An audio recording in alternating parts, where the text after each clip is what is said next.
It's April, so it must be National Social Security Month. You know, Social Security, the benefits and payments going to qualified retirees and other groups.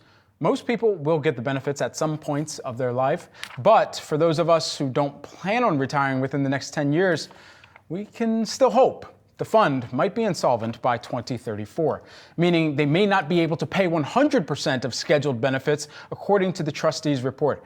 To break down how you can prepare for a future potentially without full Social Security benefits, we've got Rhian Horgan, who is the Silvur founder and CEO. Thanks so much for taking the time today. Thanks for having me, Brad. Absolutely. Let's dive in right there, because we can potentially be getting an update on the solvency or insolvency of Social Security any minute now, any day now.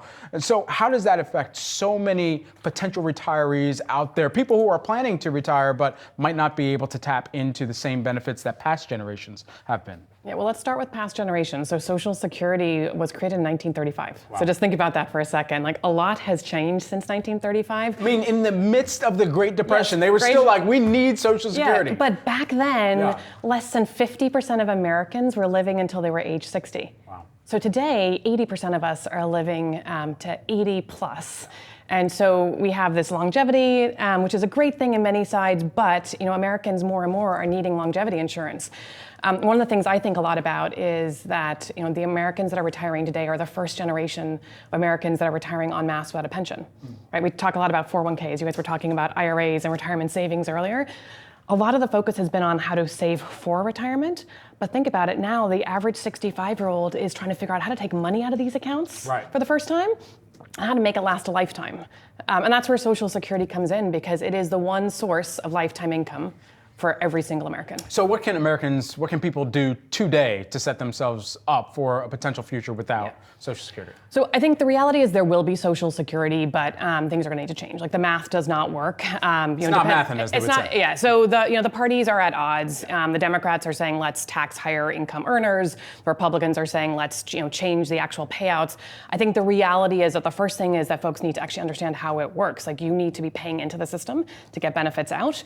There are a lot of structural inefficiencies in Social Security. Folks that have lower income earnings, folks that take time out of the workforce to care for family members, are all doubly penalized. Penalized because you're not earning, when you're taking time out of the workforce, and then penalized again when you retire. So I think the first thing to think about is, making sure, whether it's full-time or part-time work, that you're actually getting enough Social Security credits. You need to work for 10 years to get your full Social Security, or to qualify for Social Security. The threshold is actually not that high. It's just under $7,000 of income per year to actually pay in. And so when you think about the trend to part-time work, a lot of part-time work can actually contribute to a Social Security earnings history.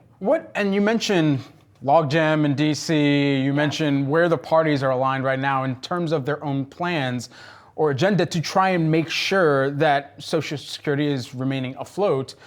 But what other potential policies are being discussed that could potentially move forward to keep it solvent? Yeah. So I think there's a couple things. The first is that, as a whole, it's how do you modernize Social Security? Sure. So 1935 rules don't really work anymore. So you are seeing a lot of discussion around caregiving credits. So think about the growing population of Americans that are caring for either younger or older family members. And each time you take yourself out of the workforce, not only are you not earning income, but you're also not earning Social Security credits. So Social Security and policymakers are thinking about, okay, well, how do you actually give credits to caregivers? The second is, well, what's the right method for actually doing an inflation adjustment? So one of the amazing benefits of Social Security is it has an annual cost of living adjustment. But today, the cost of living adjustment is actually based on a worker's cost of living rather than a retired individual's cost of living, which are actually quite different. And so discussion in Washington around how could you change that.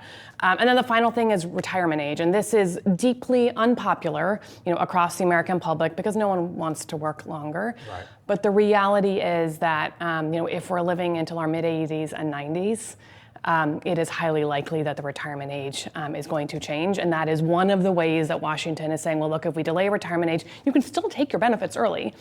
you just won't get the full benefit until you hit a later age. You know, where are we seeing companies, corporations, perhaps try to step into the game here and make sure that they're doing their part to help out their employees as well in their retirement ambitions? Yeah. So this is where I would say that companies are actually letting down employees. So the huge focus on the savings generation. So how do you get the younger employees to save for retirement?